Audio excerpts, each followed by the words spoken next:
How you feel, Mike? Awesome, dude. All right, guys, what's going on? Welcome to another episode of Sup Talk. Your host, Buddy Ray. This is Mike. So last week we started to talk a little bit about a beginner mindset. What are some things that somebody who's completely new to the gym, when trying to approach the gym and get involved, what things you would be considering as far as what supplements you need to take, what things you need to buy, what foods you need to eat, how are you going to train, and we kind of touch on all those topics. Now we're going to dive a little bit deeper. So now that we're going to take a little bit of a more in-depth look at some of those processes, Mike, when you're approaching the gym, you're somebody new, what advice would you give? I mean, where do they start? Is it training? Is it nutrition? Like, what part do you think we address first? Like we touched on last week, I would say nutrition's first.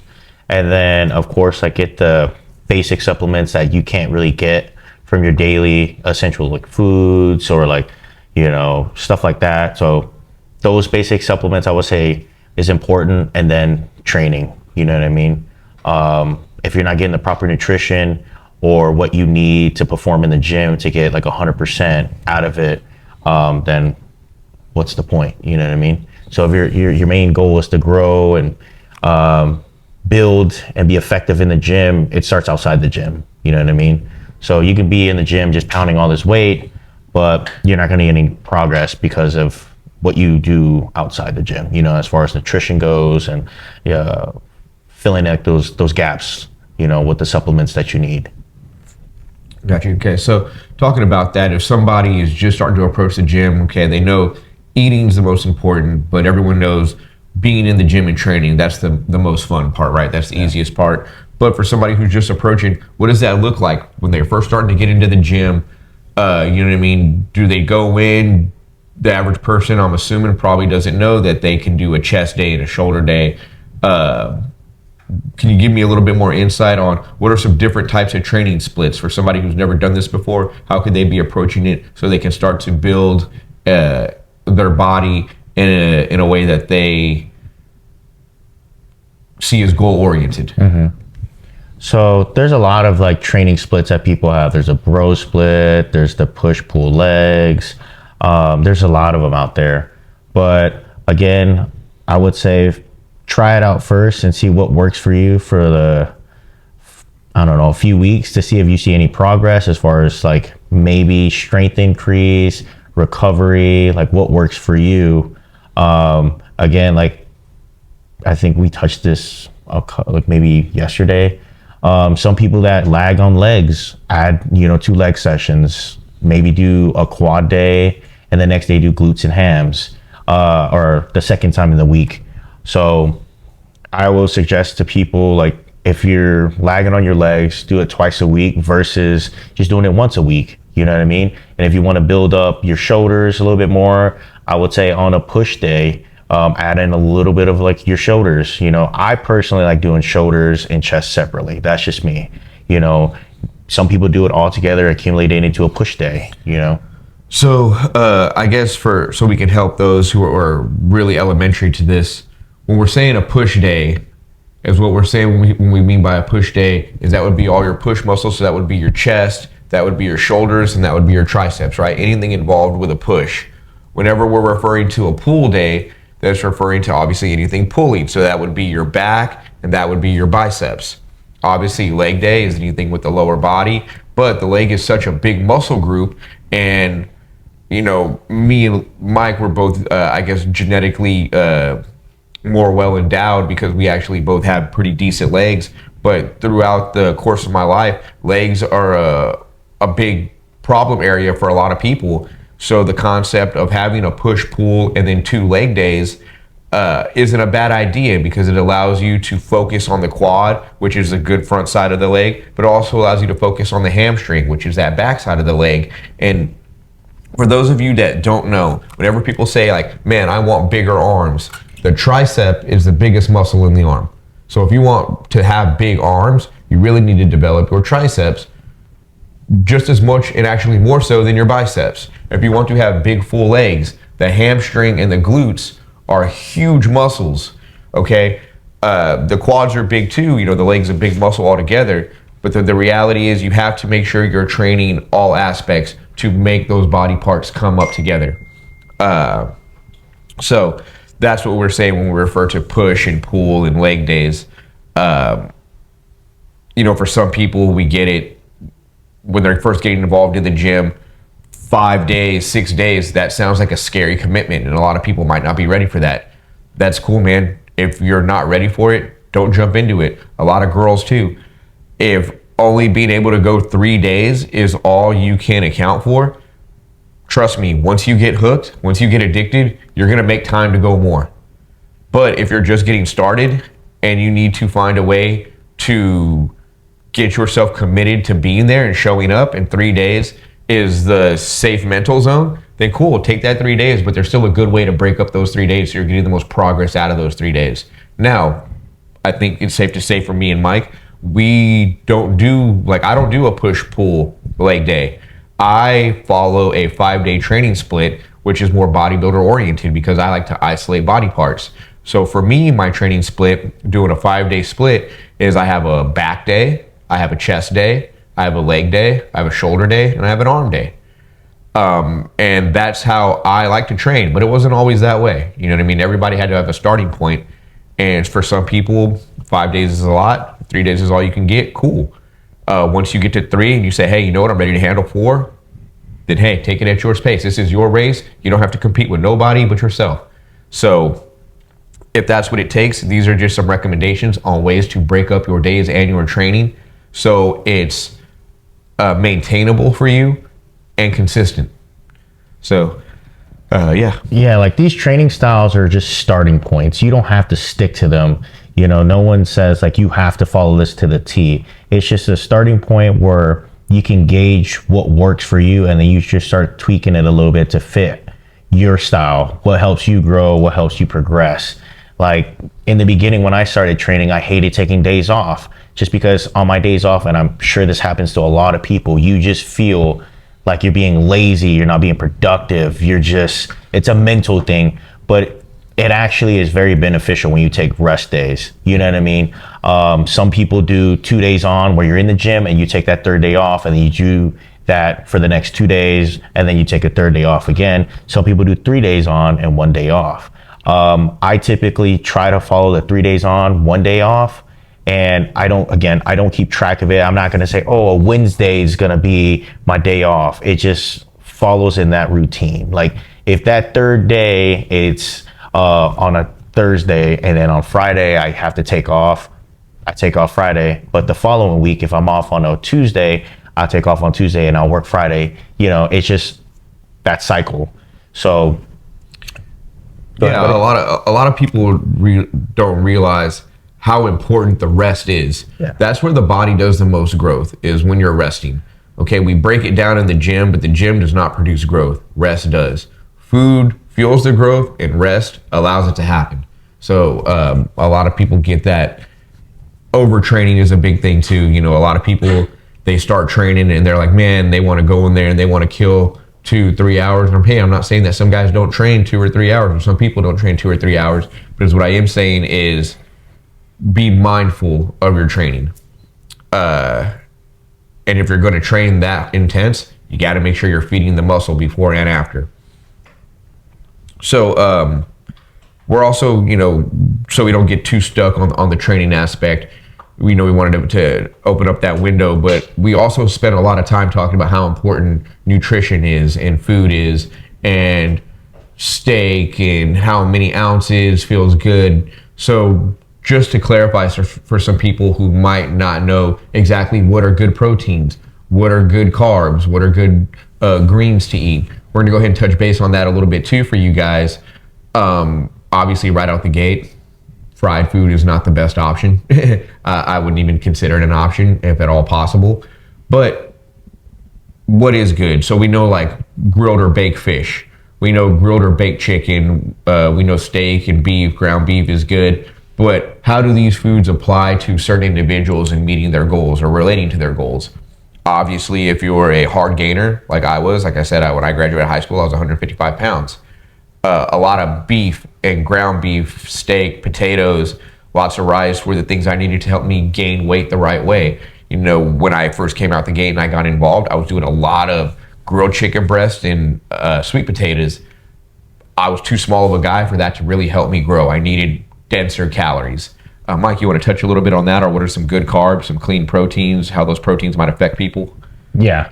So for myself, again, like Buddy said, like red meats worked really well with me, but it didn't really work well as like a pre-workout meal. On a pre-workout meal, I would say red meats or just anything in that, like steak, ground beef, was just too heavy on my stomach, so I couldn't really get a good workout. I felt bloated and I couldn't just get that energy I needed. So I always tell people maybe do like a chicken or a white fish or even like protein powder with some cream of rice, you know what I mean, for a pre-workout meal. Post-workout, yeah, red meats, go for it. But pre-workout, I don't advise it. But then again, you know, this is just my 2 cents. So yeah. So one of the things that they, you know, if you're somebody who's trying to lose weight, you got to go with the leaner meats. That's where the fishes and the chickens are going to do you the most justice. If you're trying to gain weight, obviously you stick more with the ground beef and the steak and those kind of proteins. If your eggs are a good idea across the board for anyone all the time. Yeah. So if you're ever concerned of like, are winter eggs a good time? All the time, anytime. If you don't know what protein source to take and you only have eggs as an option, you're still in good shape. yeah. Same thing with carbs. You know, I do really good with white rice. A lot of people like oatmeal. They like the sweet potatoes. All those carbs are good. Obviously, if you're trying to bring your weight down, you're going to have to be cutting out some carbs. If you're trying to bring that weight up, you got to make sure you're having carbs with every meal. That's just the name of the game.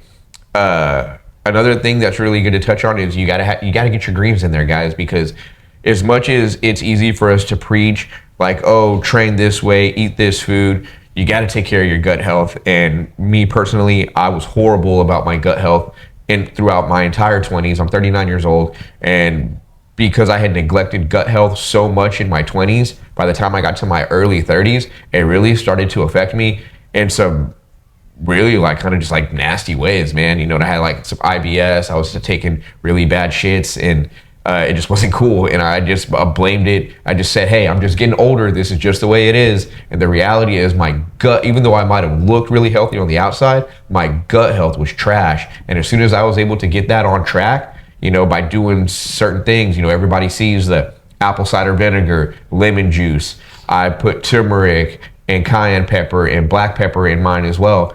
But the way that those kind of things really do a good job at prepping your gut and cleansing the gut, it is an absolute necessary. So don't neglect your greens. Don't neglect your inner health as well, because it is a priority. And once you realize that keeping that digestive tract clean and prepped, it's going to allow you to get more absorption from your food. It's going to allow you to digest food more appropriately. It's going to relieve bloating in the gut.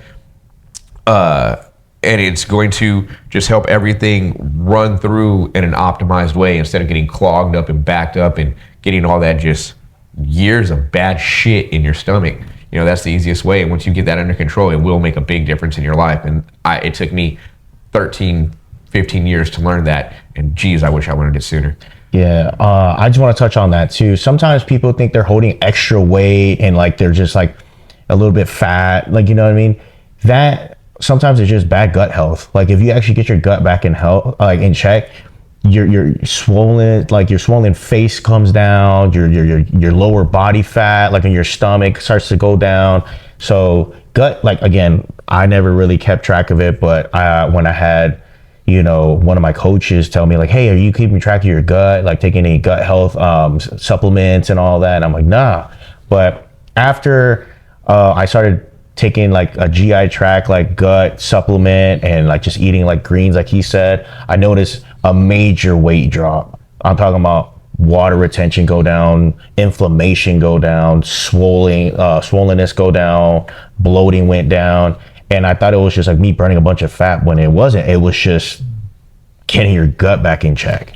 It's while I'll meet a lot of guys who actually look really good, and their biggest problem is they're saying, man, I just can't get my six pack to show through. How do I get my abs to pop? And there probably is a lot more people walking around with visible abdominal muscles then they realize, because their gut health is so bad, and when your gut health is bad, you're constantly inflamed. You're constantly swollen in the gut. So think about it. If the gut's constantly swollen, it's going to look kind of bloated and protruding, and you're not going to be able to see that definition because of all that swelling. But once you bring that swelling down, then you realize, like, oh man, my shit's popping down there. You know what I mean? And that, for a lot of people, that's a goal that they have, and they don't realize the only reason they're not achieving that goal is because of bad gut health. So just to dive into another aspect, so we're talking on a beginner mindset, you know, some beginner approaches to training splits, and we were talking about push, pull, leg, 5-day training splits. Hey, if your goal is just to get stronger, you know what I mean? A powerlifting gym might be a better place for you than a bodybuilding gym, because they're going to have a different set of workouts, and they're going to focus more on Olympic lifts, because that just builds core power and different types of strength, and that's cool too, man. Like we said, you just got to get a plan. And we both come from a more of a bodybuilding type background with our training, so that's where we feel it's more prevalent for us to discuss. But by all means, don't let it. We're not knocking any other style of training. We're just saying there are different ways. We're going to give you some ideas, and if you're not interested in what we're doing, we don't want you to lose interest. We still want to point you in the right direction, but just realize there are multiple ways to train. If you're more interested in physical fitness but still defending yourself, maybe an MMA gym where they're still going to have you doing bear crawls, and you're still going to be doing calisthenic types of workouts and kettlebell swings and stuff that's more functional training. Just get out there and do something, and find out what your passion is and what your goal is. And if you have a question about it, please send us a message, and if it's something that we don't know about, we'll go find the answer for you so we can get it out there, because we just want to grow the community.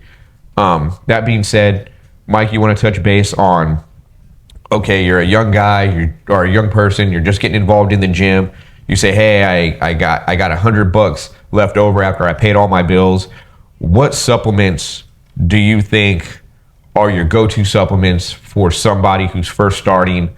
Obviously, me personally, I'm going to say, hey, if you want to be healthy and you want to do this the right way, you need to be taking a multivitamin. But I get it. You know, when I was 21, my focus wasn't on the multivitamin. It was on the pre-workout, because that what got me excited to go and hit the gym. What do you think, Mike? What do you think, Mike? What would be your first grab if you had never grabbed anything? What would you recommend, and why? So whenever I first started, I was in that position where like money was tight, but I enjoyed the sport and like just the lifestyle. So I would say most important, like you said, was the pre-workout, and then some type of like protein powder if you can't consume enough protein, you know what I mean? But pre-workout nowadays have creatine in it, and I would say get creatine. Creatine is not super expensive, but if you can get a pre-workout that already has creatine in it, just so you can save a couple bucks, I would say just get a pre-workout that has a creatine already in it, and then get your protein powder. There's brands out there that have really good protein quality. It's not just like some fillers and stuff, but get a good quality protein powder. And just for gut health and recovery, glutamine. I would say if you can spend $100, those are the 3 items I would personally spend on, is a pre-workout that's solid, a protein powder, and a glutamine. But if you got a little bit more, I'll give you another list. Yeah, you know, me personally, when I was younger, I wanted something with the stimulants, I wanted the pump, I wanted everything, right? And I wanted it all in one. Now that I got a little bit more experience under my belt, if anyone were to ask I get it, you want to grab the pre-workout, the high stim, but if anyone were to ask my opinion, and you're going to say, hey, I want to grab a pre-workout, I'm always going to personally recommend a pump. I'm a pump chaser. I like the effect that the pump has. That's what I'm addicted to. You know what I mean? When I get into the gym, I walk in, I feel a little flat, I feel a little small. Once I get 3 or 4 sets under my belt, you know, you see that pump starts getting, everything pumps up, everything swells up a little bit. I love it. You know what I mean? I like feeling my muscles get tight. So for those who aren't familiar, when you take a pump, all a pump is doing is forcing more blood into the muscle that you're training. The reason you want that is because as you force more blood into the muscle, it creates more muscle tear and breakdown. The more you can tear it down and break it down, the more it can recover bigger and stronger. And that's all that means, is the pump is just forcing blood into the muscle. So it also helps with nutrients being dispersed through the body as well. And like Mike said, gotta have a protein that was a big thing for me when I started, because like I said, again, I was always under eating. I was always a hard gainer, but the one thing that helps make it manageable until you can get good on a good nutrition, like guideline or consistency with your meal plan, protein shakes for a guy like me when I started were a lifesaver, because they're easy to make, they're grab and go. And you know, a lot of times I was doing 2 shakes a day because that was what helped me get my protein and my calories in for the day. Now I might do 2 or 3 shakes a week because I'm more concerned with whole foods, but I manage my time better to allow me time to get those whole foods in. If you're just getting started and you haven't learned to allocate that time appropriately, slam those shakes. It's not a bad idea, and at least you're getting something in. It's better to have something than nothing. Yeah. So, yeah, so like I said, so a lot of people are going to go to a pre-workout. Justin, how are we looking on time? So like we said, a lot of guys are going to want to go to a pre-workout. Okay, a lot of guys are going to want to go to a pre-workout. Like I said, because we've been doing this so long, obviously we're going to recommend some like multivitamin stuff, because people don't realize how much of a big factor those things do play. But pre-workouts are not bad choices. Multivitamins aren't super expensive. If you can afford both, get them. Want to get a protein shake in there. Mike, you got any final thoughts? Yeah, I know Buddy said he's a more of a pump guy, not super high stim, because a lot of people are sensitive to stimulants. I know a bunch of people approached me whenever we were pushing the Manimal, you know, Formula One. They're like, I'm a stim junkie. I'm personally a high stim guy myself, and I love it, but I still stack a pump with it. But again, like if somebody's on a budget, I would say get a good pre-workout, check the ingredients. I would say, I'm not pushing our product on you guys, but if you guys really check the label and actually have our ingredient breakdown, it's a solid breakdown, and it's a clean stem source. But if it were me, if you're looking for extra pump, if you just went to go get some pre-workout that you like, that you saw over the counter or at like a supplement store, if you want that extra push, I always say throw like a dash of pink salt or just salt in it, and it just pushes like the nutrients in the water to the muscle, so you get that pump. I know some people come and they're like, Mike, I'm not feeling pumped. I feel so flat. And then I always tell them, I was like, well, what did you do for the day? And of course, it's going to be under eating. They probably didn't drink enough water, didn't like have enough sodium or just even carbs. And I just tell them, like, it's going to be hard to chase that pump, but if you just throw a little bit of salt into your pre-workout, it should help, you know, not drastically, but like it's going to help. Yeah. All right, guys, that's gonna wrap us up for this episode. Here coming up soon, we're gonna go ahead and try to get our first guest on the show. It's gonna be a local IFBB pro, one of the first physique pros in the city when physique broke out, you know, years ago. So we're really excited to try to bring him on. And I think with him is what we're gonna do is we're gonna touch on, if you've never competed and you're a beginner and you're starting to fall in love with the gym and you think you might want to compete and get on the stage and really take that next step. We're going to get some common do's and don'ts for beginners and what that beginner mindset looks like. So please, if you have any questions, shoot them over to us. Leave a comment on the video, send us an email, get in touch with us. Or if you have any other questions, whether it's supplements, training, nutrition, get at us, guys. We'd love to answer your questions. We appreciate y'all watching and taking the time to hear what we have to say. And yeah, y'all have a good one. Appreciate it.